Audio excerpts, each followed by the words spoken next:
We were having a sleepover at my house that Saturday night. Me and my four best friends, Alex, Bianca, Sabrina, and Lacey. We made cookies and watched movies and did our hair and makeup. By midnight, we'd run out of planned activities. It was time to improvise. Let's try that Bloody Mary thing, Lacey suggested. Alex, who was sitting cross-legged on her sleeping bag, said, "What's the Bloody Mary thing?" Sabrina, who was lounging on top of her own sleeping bag on the far side of the room, said, "Come on, Alex." Then her ghost appears. Everyone knows the Bloody Mary thing. She did when she stand in front of the bathroom mirror with a lighted candle and say the witch's name 3 times. She sounds gorgeous. Just why, exactly, do you think I would want to see the ghost of Bloody Mary? Alex asked skeptically. Why not? I said from my place on the pull-out couch in the living room. I've always wanted to see a ghost. It could be fun. Besides, I've heard she can tell your future if you summon her correctly.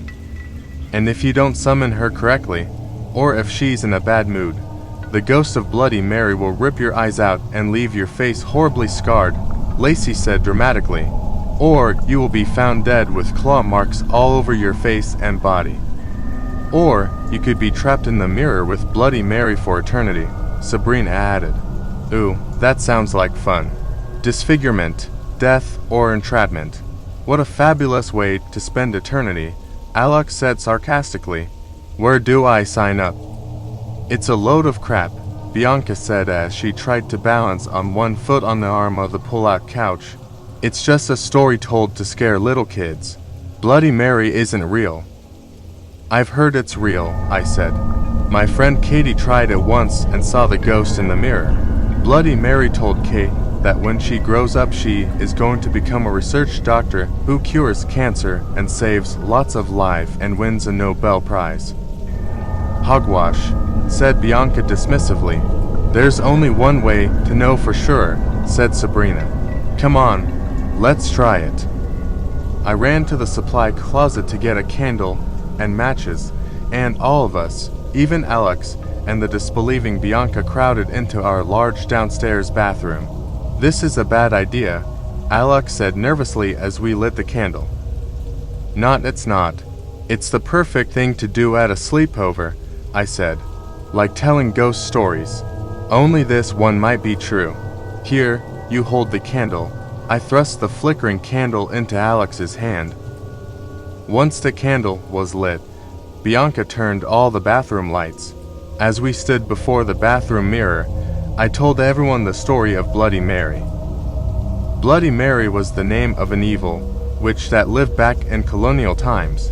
The witch used her black arts to make her young again by killing a bunch of young girls in her village. When the villagers discovered Bloody Mary was behind the murders, they burned her at the stake.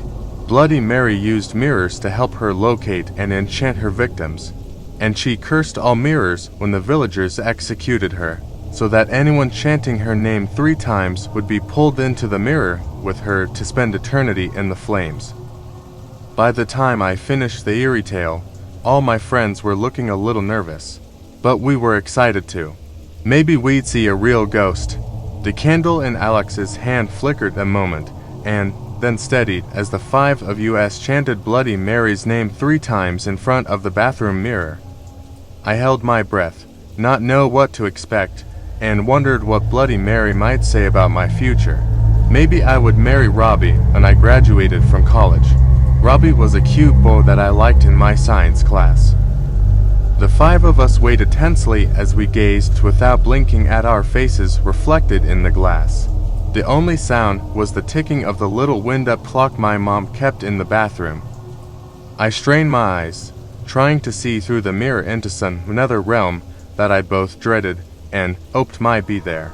Finally, Bianca said, "Nothing's happening. Let's just get out of here." She reached for the doorknob and turned it. The door wouldn't open. The door wasn't locked when we started the ritual. I knew this for a fact because I checked the door in case we needed to make a quick getaway. After all, there was the possibility, however faint, that it might not be just a scary story told to frighten little kids. I rushed to the door, pushed Bianca aside, and unlocked it. But when I tried the knob, the door wouldn't open. Something, or did I mean someone, was holding it shut. Suddenly, Alex screamed and pointed at the mirror. I whirled away from the locked door and saw a glowing white figure staring at us from the mirror.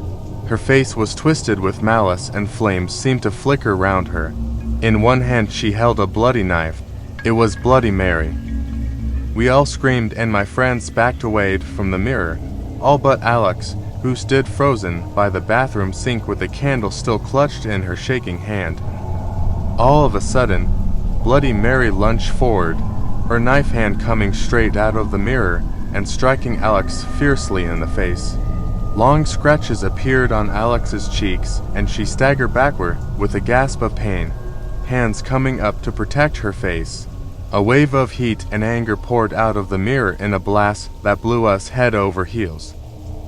My forehead struck the wall and I felt senseless to the floor. I woke in darkness a few moments later and groped desperately for the light switch.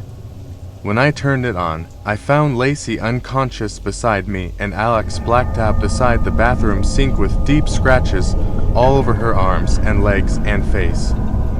Sabrina was huddled sobbing behind the toilet. I pulled her out and gasped when I saw she was also covered in scratches.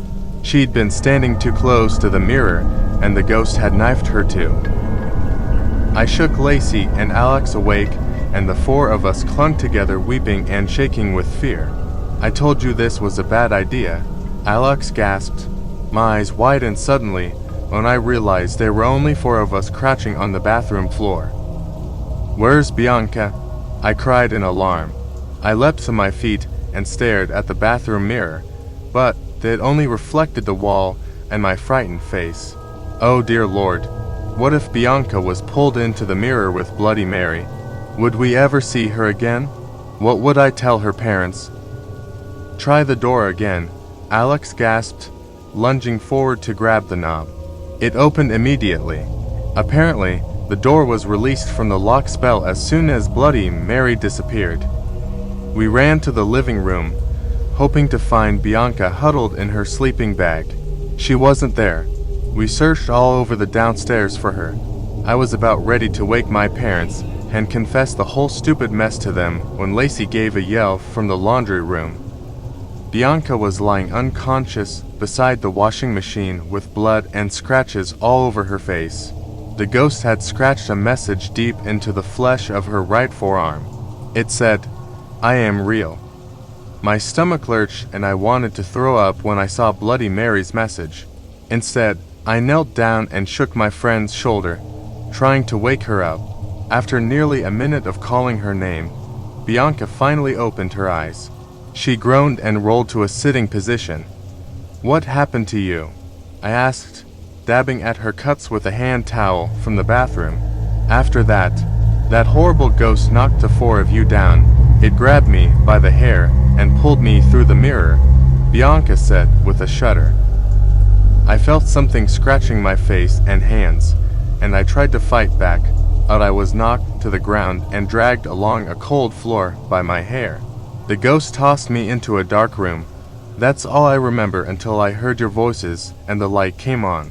She saw the look on our faces and glanced down at her sore arm.